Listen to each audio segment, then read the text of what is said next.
ফেসিবাদের প্রেতাত্মা যত জায়গায় থাকুন না কেন আর মাথা চারা দেওয়ার চেষ্টা করবেন না। এজন্যই বলি, আপনাদের হাতে যখন সব কিছুই ছিল তখনই পালিয়ে গিয়েছেন। এখন মনে রাখবেন, নড়াচড়া যত করবেন ততই বিপদে পড়বেন। কাজেই কোনো ফেসিবাদের প্রেতাত্মা যদি মনে করে থাকেন অন্তর্বর্তীকালীন সরকারের ঘাড়ে চড়ে আবার কোনো কিছু করবেন, তাহলে বোকার স্বর্গে আছেন। আলহামদুলিল্লাহ রাব্বিল আলামিন, আসসালাতু ওয়াসসালামু আলা রাসূলিহিল কারীম ওয়া আলা আলিহি ওয়া সাহবিহি আজমাইন।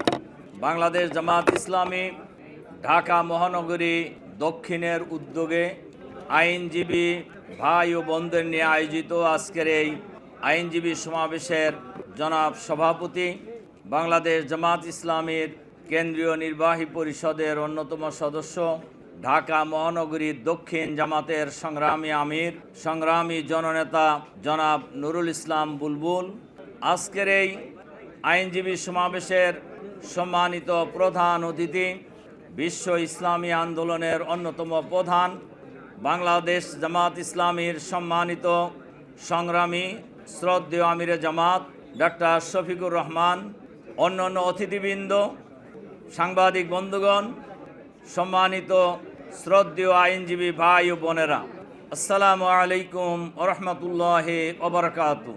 আল্লাহ তাআলা শুকরিয়া যে দীর্ঘদিন পর আমরা একসাথে আইনজীবী ভাই বোনদের নিয়ে এই জাতীয় একটি মুক্ত সভায় আমরা উপস্থিত হওয়ার সুযোগ পেয়েছি। গত 15.5 বছর বাংলাদেশের মানুষ এই স্বৈরাচারের কবলে থাকার কারণেই শুধু রাজনৈতিক দলের নেতা কর্মী নয়, শুধু বিরোধী দলের নেতা কর্মী নয়, বাংলাদেশের 18 কোটি মানুষ কার্যত ছিল বন্দী। এই স্বৈরাচারী ফ্যাসিবাদের বিরুদ্ধে এদেশের মানুষ শুরু থেকেই লড়াই সংগ্রাম অব্যাহত রেখেছিল। এই লড়াই সংগ্রামের পর গত জুলাই এবং আগস্টের প্রথম দিকে বৈষম্য বিরোধী ছাত্র আন্দোলনের ব্যানারে যে কোটা বিরোধী আন্দোলন শুরু হয়েছিল, সেই কোটা বিরোধী আন্দোলন, বৈষম্য বিরোধী ছাত্র আন্দোলনের ব্যানারে এমন গণ আন্দোলন শুরু হয়েছিল, সেই আন্দোলনের শেষ পর্যায়ে এসে শুধু ছাত্রদের আন্দোলন ছিল না, এটা ছিল আইনজীবীদের আন্দোলন, এটা ছিল কৃষকদের আন্দোলন, এটা ছিল রাজনীতিবিদদের আন্দোলন, এটা ছিল রিক্সাওয়ালাদের আন্দোলন, এটা ছিল মায়েদের আন্দোলন, এটা ছিল বাপেদের আন্দোলন, এটা ছিল ছাত্রদের আন্দোলন, এটা ছাত্রীদের আন্দোলন। এক কথা, এটা ছিল গণ আন্দোলন। যে গণ আন্দোলনের মধ্য দিয়ে গত 5ই আগস্ট 15.5 বছরের ফ্যাসিবাদী শাসনের অবসান হয়েছে। এই ফ্যাসিবাদের শাসনের যিনি প্রবক্তা, স্বৈরাচারিণী ফ্যাসিবাদী হাসিনা সরকার শুধু পদত্যাগ করেন নাই, দেশ থেকে পালিয়ে যেতে বাধ্য হয়েছেন।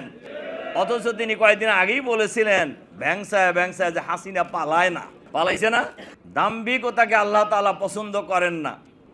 একসময় আপনারা শুনেছেন একজন পুলিশ কর্মকর্তা, উনি বলছিলেন, টেলিভিশনে এসে বলছিলেন, জামাত শিবিরকে মাটির নিচ থেকে হইলেও খুঁড়ে বের করবেন উনি।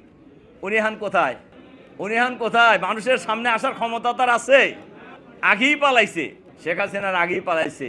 আমরা তখন জেলে 28শে অক্টোবর, সেই দিনও একজন পুলিশ কর্মকর্তা উনি ব্যাখ্যা দিচ্ছেন যে জামাত স্বাধীনতা বিরোধী অমক তমক যুদ্ধ অপরাধী, তাদেরকে দাঁড়াইতে দেওয়া হবে না। একজন পুলিশ কর্মকর্তার দায়িত্ব কি এটা নাকি? উনি এখন কোথায়? উনি এখন নাই, উনি পালাইছেন, হয় ভারতে গেছেন অথবা অন্য কারোর আশ্রয়ে আছেন। এই জন্য কোনো জিনিসই দাম্ভিকতাটাকে আল্লাহ তাআলা পছন্দ করেন না। সম্মানিত আইনজীবী ভাই এবং বন্ধুগণ, এই আন্দোলনে আইনজীবীরাও ঐতিহাসিক ভূমিকা পালন করেছেন।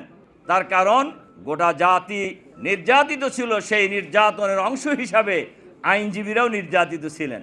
আমার ধারণা এই সরকারের আমলে যত আইনজীবী গ্রেপ্তার হয়েছেন, এত আইনজীবী অতীতের কোনো সরকারের আমলে গ্রেপ্তার হয়নি। বিচার ব্যবস্থাকে যেভাবে তছনছ করে দেওয়া হয়েছে, অতীতের কোনো সরকারের আমলেই এই কাজ করা হয় নাই। আমরা যারা রাজনীতি করি, আমরা যারা বারবার জেলে গিয়েছি, আমরা প্রত্যক্ষ করেছি বিচারপতিদের অবস্থা। আইনজীবীরা ফাইট করার চেষ্টা করেছেন, আবার এক শ্রেণীর আইনজীবী এই ফ্যাসিবাদকে সহযোগিতা করেছেন, এরকমও ছিল। এই ফ্যাসিবাদ প্রতিষ্ঠার জন্য তদানীন্তন ডামি প্রধানমন্ত্রী শেখ হাসিনা ফেসিবাদকে প্রতিষ্ঠার ক্ষেত্রে যিনি রাস্তা উন্মুক্ত করে দিয়েছেন তিনি সুপ্রিম কোর্টের একজন বিচারপতি। তিনি যদি কেয়ারটেকার সরকারের এই বিল বাতিল না করতেন তাহলে শেখ হাসিনার পক্ষে একবারের বেশি ক্ষমতায় থাকা সম্ভব হতো না। তাহলে যদি হাসিনা পালায় যায় তাহলে তারও কিছু শাস্তি হওয়া উচিত। কি বলেন আপনারা? তার শাস্তি হওয়া উচিত না?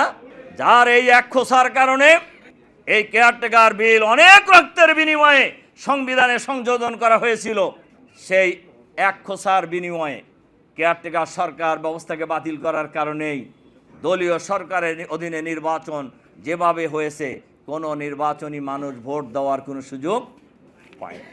ফেসিবাদের পতন হয়েছে গণ অভ্যুত্থানের মাধ্যমে, অন্তর্বর্তীকালীন সরকার প্রতিষ্ঠা হয়েছে।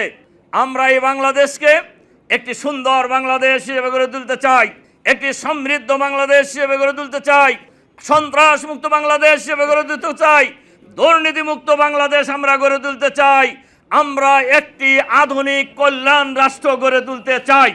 বাংলাদেশের মানুষকে যে বৈষম্য বিরোধী আন্দোলন হয়েছে, এই বৈষম্য থেকে মুক্ত করতে হলে কালোজয়ী আদর্শ, বিশ্বজয়ী আদর্শ, ইসলামী আদর্শের ভিত্তিতেই একটি সমাজ ব্যবস্থা প্রতিষ্ঠা করলেই কেবল বৈষম্য দূর করা যাবে সকল জায়গা থেকে, আদারওয়াইজ সম্ভব নয়।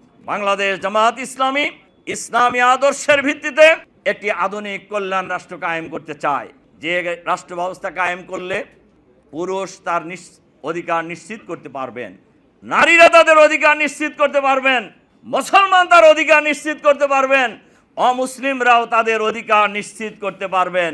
সে আদর্শ হলো ইসলাম। ইসলাম ইসলাম কোনো দলের নয়, ইসলাম কোনো গোষ্ঠীর নয়, ইসলাম শুধু মুসলমানের নয়, ইসলাম গোটা বিশ্ব মানবতার আদর্শ। ইসলাম যে আদর্শ নিয়ে এসেছেন বিশ্বনবী মুহাম্মদুর রাসূলুল্লাহ সাল্লাল্লাহু আলাইহি সাল্লাম, যিনি দুনিয়ার শ্রেষ্ঠ নবীদের মধ্যে শ্রেষ্ঠ, যিনি যে আদর্শ এনেছেন ইসলাম, এটাও পৃথিবীর শ্রেষ্ঠ আদর্শ। এই আদর্শ যে কেতাবে নাজিল করা হয়েছে আল কোরআন, এটা পৃথিবীর শ্রেষ্ঠ কেতাব।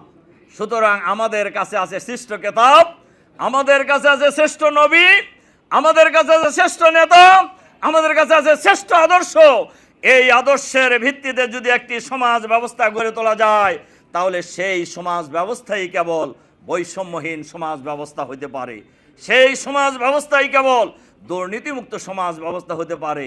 কাজেই আমরা যদি সেই সমাজ ব্যবস্থা চাই তাহলে আমাদেরকে ওই আদর্শের দিকেই ফিরে আসতে হবে, ওই আদর্শকেই ধারণ করতে হবে, ওই আদর্শকেই লালন করতে হবে, যে আদর্শ মানুষের মধ্যে ভেদাভেদ দূর করে দেবে, যে আদর্শ বৈষম্য দূর করে দেবে, যে আদর্শ প্রত্যেকটি নাগরিকের অধিকার, মৌলিক অধিকার নিশ্চিত করবে। ইনশাআল্লাহ আমরা সেই জন্যই লড়াই করে যাচ্ছি, সেজন্যই আমাদের লড়াই, সেজন্যই আমাদের সংগ্রাম।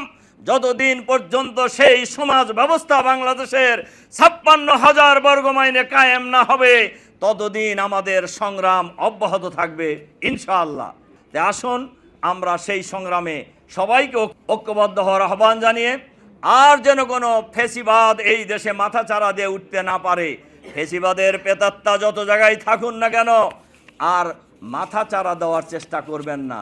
এজন্যই বলি, আপনাদের হাতে যখন সব কিছুই ছিল তখনই পালিয়ে গিয়েছেন।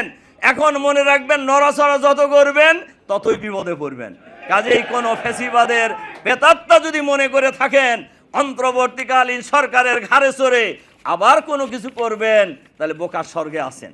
কাজেই আমরা আশা করব বর্তমান অন্তর্বর্তীকালীন সরকার সে ব্যাপারে নজর রাখবেন এবং দেশটাকে আগামী দিনে একটি সমৃদ্ধ দেশ হিসেবে গড়ে তুলে আগামী দিনে অতি দ্রুততম সময়ের মধ্যে আপনারা যে সংস্কারের কাজ হাতে নিয়েছেন তা করেন। তবে এটা বেশি দিন সময় নেওয়ার কোনো সুযোগ নেই। নির্বাচিত সরকারের হাতে আপনাদেরকে ক্ষমতা হস্তান্তর করতে হবে। এই আহ্বান জানিয়ে আপনাদের প্রতি আবারও আন্তরিক সালাম এবং মোবারকবাদ জানিয়ে আমার কথা শেষ করছি। আল্লাহ হাফেজ। আসসালামু আলাইকুম ওয়া রাহমাতুল্লাহি ওয়া বারাকাতুহু।